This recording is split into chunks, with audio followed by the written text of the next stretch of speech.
পাকোড়া খেতে ইচ্ছে করছে কিন্তু বাসায় ঢ্যাঁড়স ছাড়া অন্য কোনো সবজি নেই, তাহলে কি করবেন?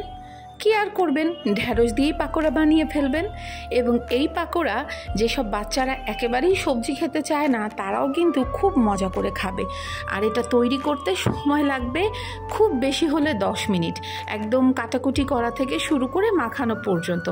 আমি সেই রেসিপিটাই দেখাই। দেখতেই পাচ্ছেন একটুখানি কারি পাতা ছড়িয়ে দিলাম, কারি পাতার বদলে কিন্তু চীনাবাদামও ছড়িয়ে দিতে পারেন, বেশ লাগে খেতে। আমি এখানে লম্বা লম্বা কয়েকটা ঢ্যাঁড়স নিয়ে নিয়েছি। অনেক সময় হয় না আমরা ঢ্যাঁড়স কিনে আনি, ঢ্যাঁড়সটা ঠিক কচি থাকে না, ভাজলে পরে মজা লাগে না, সেই শক্ত শক্ত হয়ে যাওয়া বা বুড়ো হয়ে যাওয়া ঢ্যাঁড়স দিয়েও কিন্তু এই পাকোড়া তৈরি করতে পারেন। তাতে কিন্তু এর স্বাদ একদম ঠিক থাকবে। ভাজলে পরে বুড়ো ঢ্যাঁড়স ভাল লাগে না, কিন্তু পাকোড়া করলে পরে বেশ লাগে। আর এতে সবজিটাও নষ্ট হয় না, ঠিকই খাওয়া হয়ে যায়। আর তাছাড়া কচি ঢ্যাঁড়স দিয়ে তো করতেই পারেন। আমি ঢ্যাঁড়সগুলোকে চিকন চিকন করে কেটে নিচ্ছি। আর ঢ্যাঁড়সের যে একটা খাবার হয় কুরকুরে ভেন্ডি, এটা কিন্তু কুরকুরে ভেন্ডি না, এটা কিন্তু ঢ্যাঁড়সের পাকোড়া। এটা একটু মুচমুচে হবে, একটু নরম নরম হবে।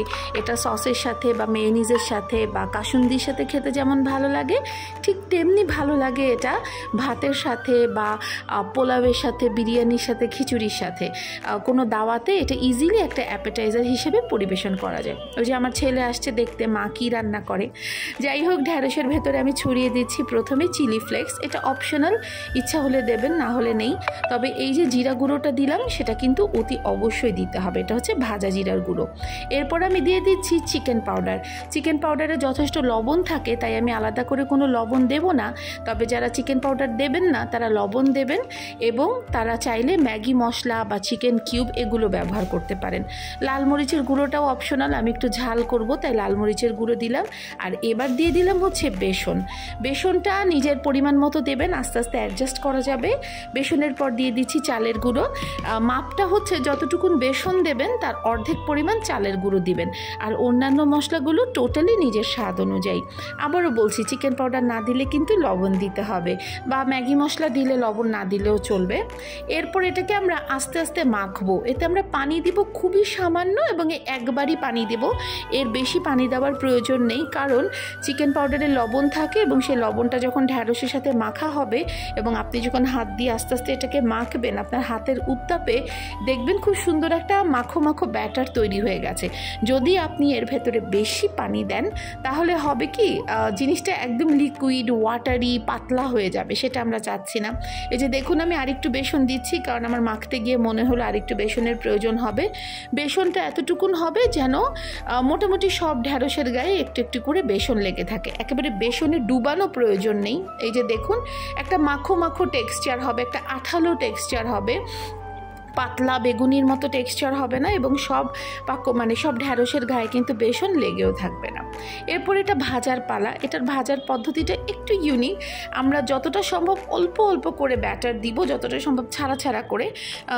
পেঁয়াজ বেরেস্তা করার সময় আমরা হাত দিয়ে পেঁয়াজগুলোকে ভেঙে ভেঙে তারপর তেলে দেই না, অনেকটা তেমন করে অল্প অল্প ঝুরি ঝুরি করে আমরা দেওয়ার চেষ্টা করব ঢ্যাঁড়সটাকে।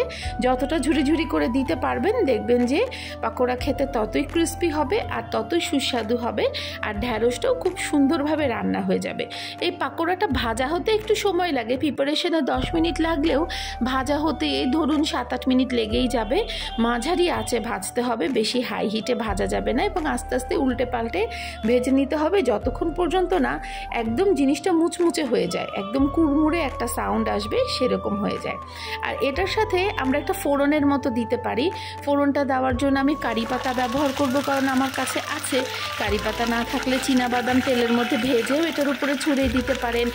চাইলে একদম কিছু না দিয়েও পরিবেশন করতে পারেন, তাতেও এর স্বাদের কোনো হেরফের হবে না। ঢ্যাঁড়সের এই পাকোড়া খেতে ভীষণ মজা, একবার অবশ্যই তৈরি করে খাবেন, আর আমাকে কিন্তু জানাবেন কেমন লাগলো। আসসালামু আলাইকুম, আমি রুমানা বসে খেয়ে, আর এতক্ষণ আপনারা দেখছিলেন রুয়ের রান্না।